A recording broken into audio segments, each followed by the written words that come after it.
Iya, oke. Selamat siang, Denup ya. Pagi lah, masih pagi belum istirahat ya. Selamat pagi ya. Oke ya, kita kembali lagi ke kita punya pembelajaran. Bagaimana tadi ulangannya? Siapa yang ketemu voltage-nya 5 volt? Berarti dapat 100. Kalau kelang satuannya lengkap ya. Siapa yang ketemu 3I1 ditambah I2 sama dengan min 15 kalau nggak salah ya. Kemudian I1 ditambah 3I2 sama dengan min 20. Itu berarti sudah sampai di 50 nilainya.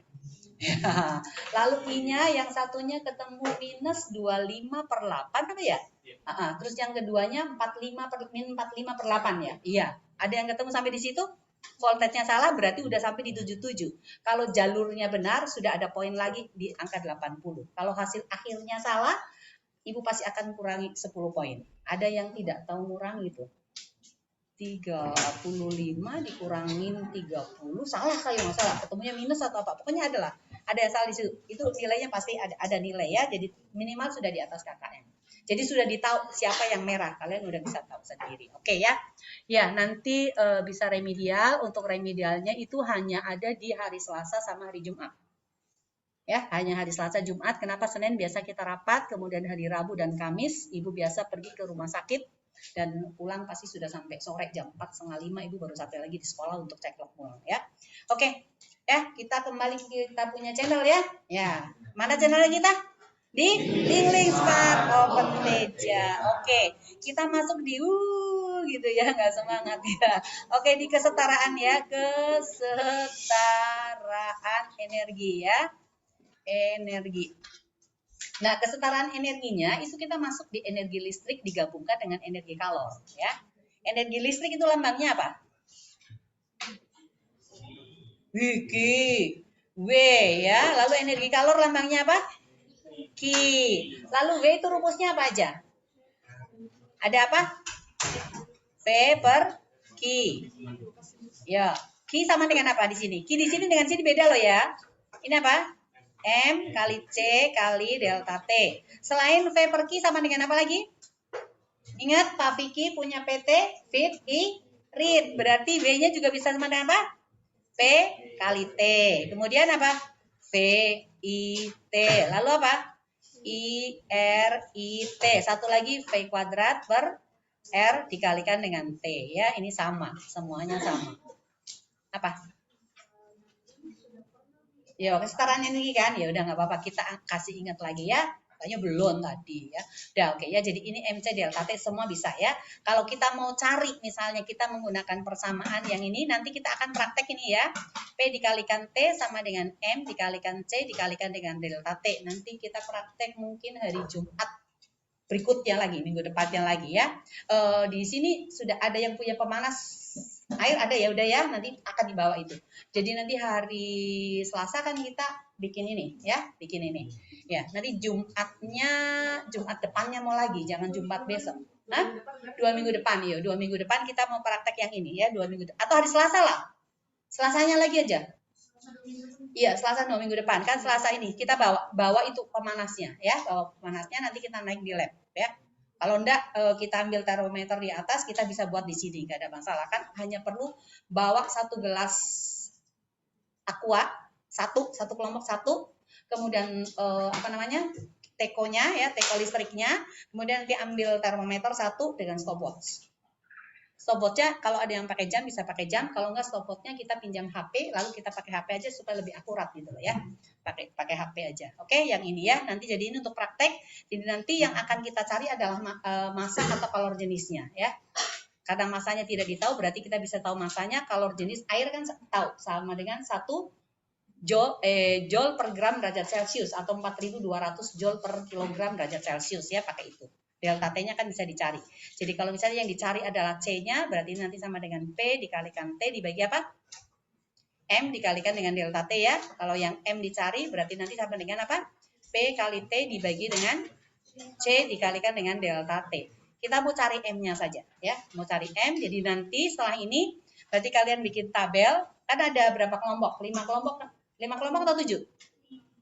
Kalau berdasarkan kelompok ini, ada 7 ya, berarti kita perlu 7 dong kalau begitu ya. Kalau ada 7 berarti nanti ada nomor ini untuk laporannya ya. Kemudian nomor 1, 2, 3, 4, 5, 6, 7 ya. Lalu di sini yang diukur itu adalah suhunya, T mula-mula, kemudian T2, T akhir ya. Kemudian ada timer di sini ada T-nya. Kemudian ada lagi kalor jenisnya. Nah, setelah itu berarti kalian perlu cari apa? Delta suhunya. Lalu berikutnya adalah cari masanya. Habis sudah dapat massa, nanti kamu perlu mencari M kuadrat ya, M kuadrat. Jadi nanti dijumlah semuanya ya. Setelah dijumlah, nanti kalian perlu mencari lagi apa? Delta M. Delta M itu berarti sama dengan 1/N di sebelahmu. Ada di buku kelas 1 sini rumusnya ya. Untuk cari delta M itu sama dengan 1/N dikalikan akar dari N dikalikan dengan sigma M pangkat 2 dikurangi dengan sigma M ini dipangkatkan 2 dibagi N dikurang 1. Kalau N-nya 7 berarti 7 ya. Nah ini. Kemudian nanti cari M rata-rata. M rata-rata itu sama dengan sigma M dibagi dengan N. Setelah itu kita cari kesalahan relatifnya ya. Itu sama saja dengan delta M. Kita bagi dengan M rata-rata. Kita kalikan dengan 100%. Kalau hasilnya kurang daripada 4%, berarti ini valid. Data bisa dipertanggungjawabkan. Tetapi kalau hasilnya lebih daripada 4%, berarti tidak valid. Ya, begitu. Oke? Ya.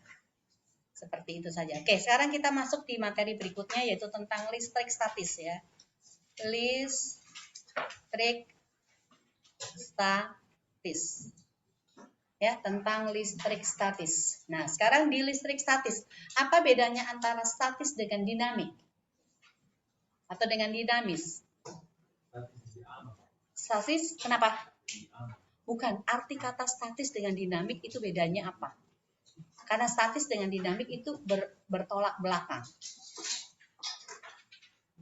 Dinamik itu artinya apa? Potensial dengan kinetik itu apa bedanya? Kinetik itu apa? Dimiliki oleh benda yang apa? Energi potensial dimiliki oleh benda dalam keadaan apa? Diam. Statis dengan dinamik itu identik. Jadi listrik statis berarti listrik yang diam. Listrik dinamik adalah listrik yang bergerak, yaitu arus arah, itu listrik dinamik. Arus bolak-balik itu juga listrik dinamik. Nah, jadi berbicara tentang listrik statis itu akan berbicara berhubungan dengan benda. Nah, bagian daripada benda atau yang menyusun benda itu apa? Atom, iya, ada atom. Yang pertama kali menyetuskan teori tentang atom itu siapa? Atau kata atom itu muncul dari mana? Dalton yang menyetuskan. Kemudian teori atom yang pertama dicetuskan oleh siapa? J.J. Thomson. Terkenal dengan teori apa? Roti kismis. Kemudian ahli berikutnya yang menyempurnakan teorinya J.J. Thomson siapa? Rutherford. Habis itu Rutherford juga punya kelemahan lagi disempurnakan oleh siapa? Niels Bohr. Itu yang dipakai sampai sekarang oleh Niels Bohr ya, teorinya Niels Bohr. Niels Bohr juga punya kelemahan ya, karena dia tidak bisa menjelaskan tentang efek Siemens, kemudian spektrum atom berelektron banyak apa dan sebagainya ya. Jadi ada lagi ahli berikutnya ya, teorinya itu dinamakan dengan kuantum ya. Oke? Ya. Sekarang ini bagian daripada atom yang paling dalam itu disebut dengan apa? Inti atom atau nukleus. Nukleus ini terdiri dari berapa partikel? 2, yaitu apa? Proton dengan neutron. Proton bermuatan positif, neutron netral. Di sekitar inti atom ada apa? Ada elektron ya. Elektron di kulit paling dalam jumlahnya ada berapa? 2. Di kulit berikutnya ya, dan seterusnya ya. Nah, jadi yang kira-kira bisa pindah itu yang berada di lapisan paling luar atau yang berada di lapisan paling dalam? Yang paling gampang pindah adalah lapisan paling luar. Jadi sesungguhnya aliran listrik itu adalah aliran elektron-elektron ya, bukan aliran muatan positif. Muatan positif ini nggak bisa jalan-jalan. Nah, secara keseluruhan benda bisa dikatakan bermuatan, bisa dikatakan netral. Bermuatan, muatan ada berapa jenis? Yang kamu kenal di SMP loh ya, udah dibahas. Ada berapa jenis? Ya, apa?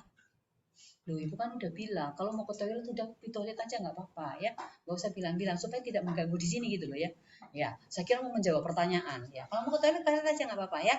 Oke. Kenapa? Siap? Kenapa kamu? Hah?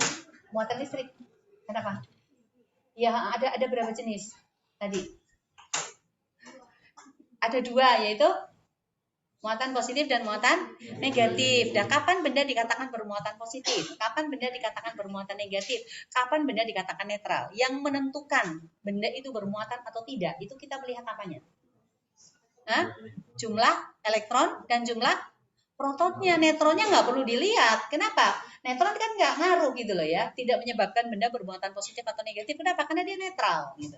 Berarti tergantung pada jumlah proton dan jumlah elektron. Jadi kalau jumlah proton itu tidak sama dengan jumlah elektron, maka dikatakan apa? Bermuatan. Muatan tadi kan ada dua, ada positif negatif. Kapan dia jadi positif? Jumlah protonnya lebih besar daripada jumlah elektron atau jumlah elektron lebih kecil daripada jumlah proton, maka dia bermuatan positif. Lawannya berarti negatif ya. Di jumlah proton lebih kecil dibandingkan dengan jumlah elektron atau jumlah elektron lebih besar dibandingkan dengan jumlah proton, maka benda itu dikatakan bermuatan negatif. Nah, interaksi antara dua buah muatan atau dua benda yang bermuatan. Misalnya di sini ada benda bermuatan pertama, ini bermuatan kedua. Yang satunya misalnya positif, yang satunya negatif. Sebut aja di sini adalah Q1, di sini Q2. Apa yang terjadi interaksinya? Terjadi apa? Tarik menarik. Ingat ya, yang tarik menarik yang sejenis atau berlawanan jenis? Nah, berlawanan jenis. Kalau sejenis bagaimana? Terjadi tolak menolak. Oke, ini kita sebut dengan F12, yang ini kita sebut dengan F21 ya. Jadi ingat ya, yang berlawanan jenis itu yang saling tertarik, saling tarik menarik. Begitu pula dengan kehidupannya kita. Tuhan menciptakan kita laki-laki dan perempuan. Ya, kalau laki-laki tertarik dengan laki-laki, itu menyalahi firman Tuhan atau tidak? Menyalahi, jangan ikut. Perempuan tertarik dengan perempuan, menyalahi hukum alam itu ya. Yang saling tarik menarik itu adalah yang berlawanan jenis, positif dan negatif, laki-laki dengan perempuan, perempuan dengan laki-laki, kutub utara dengan kutub selatan ya, itu yang saling tarik menarik ya. Dunia ini udah mulai kacau ya, yang sejenis juga saling tarik menarik gitu ya. Oke, jadi kalau misalnya muatan positif dengan muatan positif terjadi apa? Tolak menolak. Kalau negatif dengan negatif, tolak menolak. Ingat. Nah, siapa yang menyelidiki tentang ini coba? Siapa? Ayo. Ini tolak menolak ya. Ke sana. Kalau tolak menolak gini. Ya, ini kan yang satu garis. Oke. Siapa yang menyelidiki?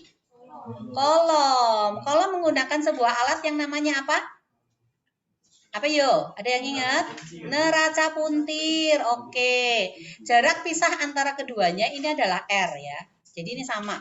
Ini Q1, ini Q2. Berarti di sini adalah F12, ini F12, ini adalah F21, ini adalah F21.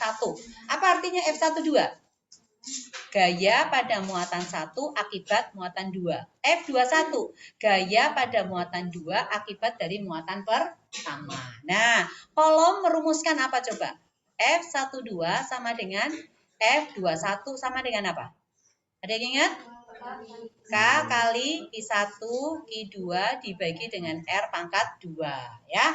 Nah, seperti ini. Q1 dalam muatan benda pertama, Q2 muatan benda kedua, R itu adalah jarak pisahnya. Nah, sekarang kalau misalnya nih ya, misalnya ini SMP harusnya udah sih, ya. Ada dua buah muatan yang terpisah pada jarak R. Ini jaraknya R, ya. Jaraknya R, lalu di sini adalah Q1, ini Q2. Lalu gaya tarik menariknya kita sebut saja F1 misalnya sama dengan F. Kemudian kedua muatan ini jaraknya diperbesar misalnya seperti ini ya. Jaraknya menjadi misalnya berapa ya? 4R gitu ya, nggak apa-apa. Ini jadi 4R. Ditanyakan, dia itu tarik-menarik dengan gaya F2 itu sama dengan berapa F gitu besarnya. Nah, cara menghitungnya gimana? Ini jarak pisahnya, R-nya kan berarti R1 nih ya. Jadi ini R1 sama dengan R, yang ini adalah R2 sama dengan R. Maka F1 sama dengan apa? K, Q1, Q2 dibagi dengan R1 kuadrat. Lalu F2 sama dengan K, Q1, Q2 dibagi dengan R2 kuadrat. Nah, untuk mencari perbandingan, karena F2 yang dicari, F2-nya taruh di atas tuh. F2 dibagi dengan F1. Berarti sama dengan K, Q1, Q2 dibagi R2 pangkat 2 dibagi dengan K, Q1, Q2 dibagi R1 pangkat 2. Apa yang bisa hilang? K, Q1 dengan Q2. Berarti ini jadi apa? Ayo, R2 atau R1? R1 dibagi dengan R2, ini dipangkatkan 2. Boleh enggak kita hilangkan pangkatnya? Untuk menghilangkan pangkatnya kita harus apain? Diakarkan, maka persamaannya bisa berubah menjadi apa? Akar dari F2 per F1 sama dengan apa? R1 dibagi dengan R2. Bisa seperti itu ya. Oke, nah kalau kita masukkan tadi ya, yang dicari tadi apa? F-nya ya. Oh, berarti kalau yang dicari F-nya, maka kita menggunakan yang F2 per F1 sama dengan R1 per R2. Kita pangkatkan berapa? 2. F1-nya tadi sama dengan apa? F kan? R1-nya sama dengan apa?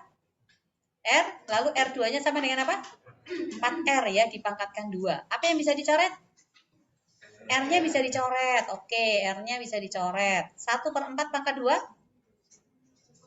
1 per 16. F-nya tinggal naik nih. Nah, berarti F2 sama dengan 1 per 16 F. Ya, bisa ya. Jadi kalau makin jauh, gaya tarik-menariknya makin apa? Makin berkurang ya. Kalau makin dekat, berarti gaya tarik-menariknya akan makin besar. Oke, sekarang keadaan yang lain lagi nih ya. Keadaan yang lain lagi, misalnya ini ada sebuah muatan, kemudian ini ada muatan lagi. Sebutlah di sini muatannya adalah Q1 bermuatannya positif, kemudian ini juga bermuatan positif. Lalu besarnya Q1 sama dengan 64 mikrokolom. Lalu Q2-nya misalnya sama dengan 25 mikrokolom. Akar dari 64 berapa? 8. Akar dari 25 berapa? 5. 5 tambah 8 berapa? 13 ya. Oke, 13. Maka jarak pisahnya Ibu buat misalnya di sini sama dengan 65 cm ya. 65 bisa dibagi 13 enggak? Bisa ya, berapa? 5. Nah, ada muatan uji nih. Ada muatan uji yang Ibu letakkan di sini. Nah, ini adalah muatan uji. Muatan ujinya kita sebut aja dengan Q3, positif juga nggak apa-apa. Besarnya sama dengan misalnya 10 mikrokolom. Oke. Nah, F3-nya itu sama dengan 0. Lalu yang ditanyakan adalah R13 sama dengan berapa? Lalu R23 sama dengan berapa? F1 sama dengan berapa, lalu F2 sama dengan berapa. Itu pertanyaannya ya. Nah, sekarang kalau misalnya R13-nya ini kita sebut dengan X, maka R23 sama dengan apa? 65 cm dikurangi dengan X. Nah, sekarang kita lukis gaya-gayanya nih. Ya, apakah tarik-menarik atau tolak-menolak? 1 dengan 3, tarik-menarik atau tolak-menolak? Tolak-menolak, berarti 1 ke sini, yang 1 ke sini. Ya, ini adalah F berapa? 13, lalu ini adalah F31. Kemudian antara 1 dengan 2, tarik-menarik atau tolak-menolak? Oh, tolak-menolak juga. Oke, berarti ini tolak-menolak ya, ke sana ya. Maka di sini adalah F12, yang ini adalah F21. Kemudian antara muatan 3 dengan muatan 2. tolak menolak juga. Ya, ini ke sini, lalu yang ini ke sini. Oke. Berarti ini F berapa? F32. Yang ini adalah F23. Oke, kuncinya apa? F3 sama dengan 0 kan? F3 sama dengan 0. Di F3 ada berapa gaya? Di muatan ketiga. Ada 2. Satu kemana? Ke kanan, yang satu ke kiri. Mungkin enggak sama dengan 0? Mungkin enggak? Mungkin. Syaratnya apa? Supaya sama dengan 0. Besarnya harus sama. Ya, jadi ini kan ke kanan dulu. Ke kanan kamu tulis F31 dikurangi dengan F32. Sama dengan 0. Maka ini pindah ke sana. Jadi F31 sama dengan apa? F32. F31 berarti Q3 Q1 dibagi dengan R13 pangkat 2. Sama dengan Q3 dikalikan Q2 dibagi dengan R32 ya. 32 pangkat 2. Ada yang sama di sini? Apa? K habis, Q3 habis. Sehingga persamaannya menjadi apa? Q1 dibagi dengan R13 pangkat 2 sama dengan Q2 dibagi R32 pangkat 2. Boleh tidak tukar posisi? Boleh. Q1 per Q2 berarti sama dengan R13 dibagi dengan R32 pangkat 2. Yang mau kita cari kan R-nya tadi ya. Nah, ini supaya hilang akar pangkatnya diapain? Akar. Q1 per Q2. Berarti R13 tadi sama dengan apa? X ya. Dibagi dengan 65 cm dikurangi X. Nanti kamu masukkan angka Q1-nya berapa, Q2-nya berapa, dicabut akar, lalu kali silang. Bisa dapat X-nya. Nah, setelah dapat X, yang perlu kamu ingat tadi kan R13 sama dengan X kan? R23 sama dengan apa? 65 cm dikurangi dengan X. Kemudian R12 yang sama dengan 65 cm. Setelah ini berarti nanti kamu cari dulu F-nya. F12 sama dengan F21. Kemudian ini berarti sama dengan K, Q1, Q2 dibagi dengan R12 dipangkatkan 2. Lalu setelah itu apa? Cari F13 sama dengan F31. Berarti ini K, Q1, Q3 dibagi dengan R13 pangkat 2. Lalu cari lagi F23 sama dengan F32. Berarti ini K, Q2, Q3 dibagi dengan R berapa? 23 dipangkatkan 2. Ya. Nah, setelah dapat itu kamu lihat di Q1. Di Q1 itu ada 2 gaya. Gaya apa dengan gaya apa? Searah ya, searah bukan berlawanan arah. Ya, ini di F1 kan ada searah semuanya. Berarti sini F1 nanti sama dengan apa? F12 ditambah dengan F13. Cuma arahnya ke kiri ya. Nanti untuk di F2 ini semua ke kanan. Berarti sama dengan F21 ditambah dengan F23. Kamu mau pakai minus di sini nggak apa-apa. Ini dikurung min. Tanda min ini artinya apa? Ke kiri. Seperti itu ya. Bisa menghitung sendiri ya? Bisa? Bisa lah, nanti dilanjutkan itu. Itu tugas pertama ya. Tugas pertama nanti diselesaikan situ di buku berapa? Yang mana? Ini?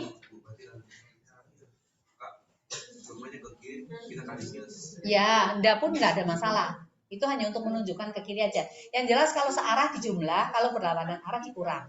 Kalau ngurang biasanya kanan kurang kiri, ya. Kenapa?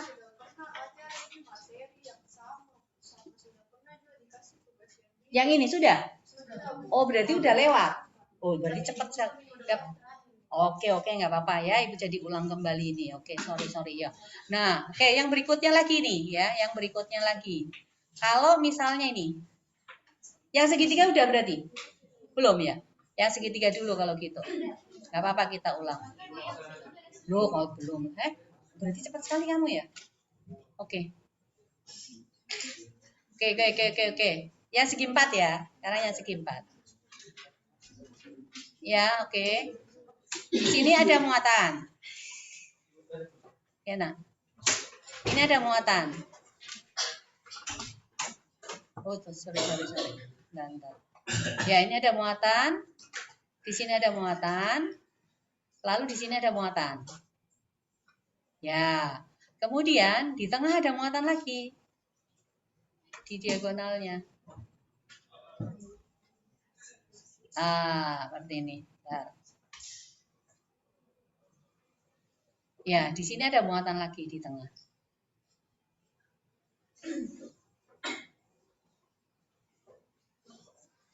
Oke.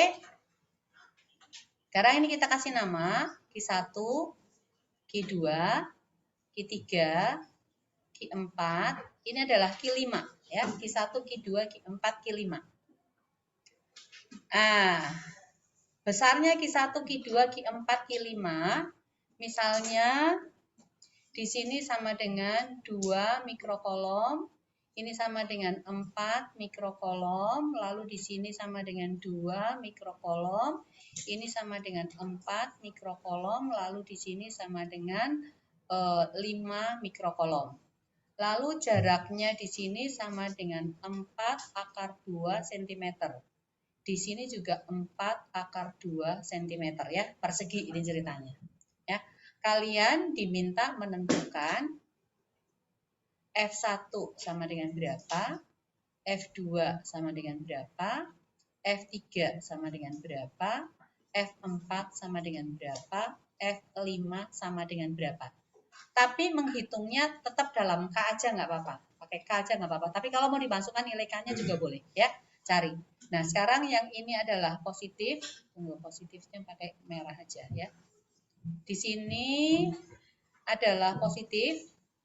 Lalu ini negatif, kemudian ini positif, kemudian ini negatif, yang ini adalah positif, ya. Nah, sekarang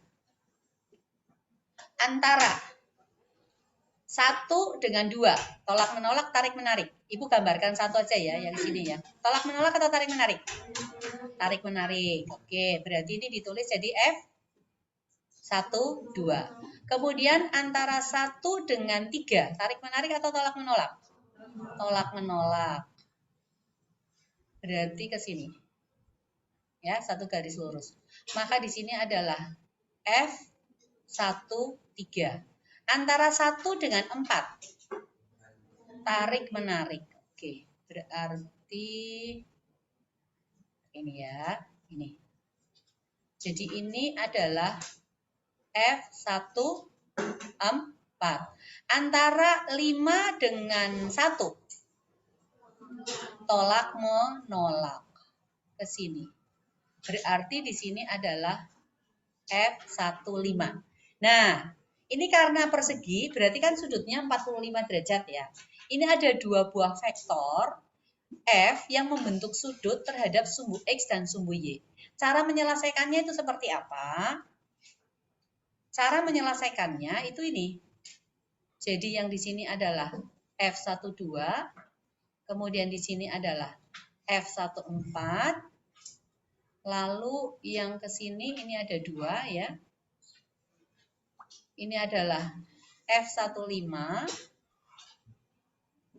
Lalu satunya lagi adalah ini F1, 3. Nah, kamu buat 2 sumbu. Ya. Sumbunya yang pertama adalah sumbu Y di sini. Kemudian ada lagi adalah sumbu X seperti ini. Ya. Maka F1, 3 itu kamu uraikan ke sumbu X dan sumbu Y. Ini, ya. Berarti ini arahnya ke sini, F1, 3 X, Y. Kemudian ke sini adalah F1, 3 X, ya. Kemudian yang berikutnya, untuk F1, 5 juga diuraikan. Oh, sorry, jangan pakai warna ini. Kamu pusing, pakai warna blue ya. Oke. Nah, jadi yang ini, ya. Yang ini adalah F1, 5Y. Kemudian ini adalah F1, 5X ya, diuraikan. Nah, setelah itu nanti kalian cari apa? Fx-nya. Jadi F1x atau Fx saja ya, di F1 ya. Untuk di F1 kamu cari Fx-nya berapa? Ini kan ada dua, ke kiri, ke kanan dikurangi ke kiri, dikurangi ke kiri kan. Jadi nanti dicari Fx-nya, berarti ini sama dengan F1 berapa? 2 dikurangi dengan F13x dikurangi dengan F15x ya. Nanti Fy-nya kamu cari juga. Fy berarti sama dengan yang ke atas ada 2, berarti sama dengan F1y ditambah dengan F13 ya, ini ya 13y, F15y. Ini dikurangi dengan F14. Nah, dari sini baru cari apa? F-nya, F1-nya, berarti akar dari Fx kuadrat ditambah dengan Fy kuadrat. Ya, carinya itu. Nah, tidak mungkin kalian akan mencari semuanya. Jadi berhitung dari nomor 1 sampai nomor 5. Atau sesuai dengan huruf absen. Absen 1, 1, nomor 1, absen 2, nomor 2, absen 3, F3, absen 4, F4, absen 5, F5. Begitu. Oke, jadi urut absen ya, berarti 6 kembali ke 1 lagi. 11 kembali ke nomor 1 lagi. Begitu, 5, 5, 5, 5, 5. Ya, oke ya? Bisa ya? Ya, oke. Oke, satu lagi ini. Yang lebih asik lagi. Belum, ini belum asik. Belum asik ini. Yang lebih asik lagi nih. Ya, lebih asik lagi. Nah, muatannya digantung. Oh. Muatannya digantung. Oh, ya, seperti ini. Sudut gantungnya di sini adalah theta. Nah, theta. Lalu ada muatan pertama nih. Nah, ini muatan pertama. Lalu ini adalah muatan kedua. Ya, muatan pertama dan muatan kedua. Muatannya sama. Jadi positif dan juga positif. Ini adalah Q1, yang ini adalah Q2. Positif dengan positif. Terjadi tarik-menarik atau tolak-menolak? Tolak-menolak. Jadi kita tulis saja langsung di sini F kolomnya gitu ya. Ibu nggak tulis F12, F21 ya. Yang jelas di sini adalah F kolom. Ya, ini adalah F kolom. Benda ini bermuatan, dia punya massa enggak? Punya. Kalau punya massa berarti ada gaya apa? Gaya gravitasi. Oke. Jadi ini ada V nih. Ya, ada V. Ah, ini ada tali. Berarti ada gaya apa? Gaya tegangan tali. Ya, yang ini ada gaya tegangan tali. Ya. Di sini adalah T gitu ya. Nah, nanti kamu coba bikin garis pertolongan gini. Sudutnya di sini siku-siku. Sudut di sini kamu pakai alfa. Nilainya alfa sama dengan berapa? Alfa sama dengan 90 derajat dikurangi dengan theta per 2 kan? Ya. Nah, coba cari, ini jaraknya adalah R. Ya, kamu coba cari dulu di rumah. Jaraknya R. Cari besarnya T sama dengan berapa, dan besarnya R sama dengan berapa. Tapi di dalam Q1, Q2. Ya. Jadi kalau cari T-nya berarti dalam R, Q1, Q2, dan alfa. Yang jelas ini kan dalam keadaan setimbang. Kalau dalam keadaan setimbang itu apa? Sigma Fx sama dengan 0, kemudian sigma Fy sama dengan 0. Ya, oke? Coba kamu cari yang ini. Ya. Bukan segitiga sama sisi. Ini ada R-nya ini, ya, ada R-nya. Nanti untuk cari R-nya itu kamu pakai Pitagoras, ya, pakai trigonometri juga, ya, pakai trigonometri. Panjang talinya ini adalah L, ya, panjang tali L. Jadi semuanya berhubungan dengan L dan ini, ya. Dalam L, R, W-nya itu sama dengan apa? M dikalikan G. Jadi dalam bentuk variabel ini, ya, oke? Itu tugasnya kalian untuk di buku catatan aja, ya. Yang ini di buku catatan, kemudian yang ini di folio, ya. Oke. Yang ini di folio, kemudian yang ini di buku catatan. Dilengkapi. Cari tahu rumusnya ini ya. Ini kan kita ketemu lagi hari Jumat kan. Yang ini hari Jumat harus selesai. Tapi Jumat kan kita bikin apa? Terminal ya, nggak usah, nggak apa-apa. Ada yang mau periksakan boleh. Selasa terminal, berarti hari Jumat. Ini kan Jumat. Iya, Selasa terminal berarti ke Jumat lagi aja. Nah, ya, gitu aja nggak apa-apa ya. Oke. Hah?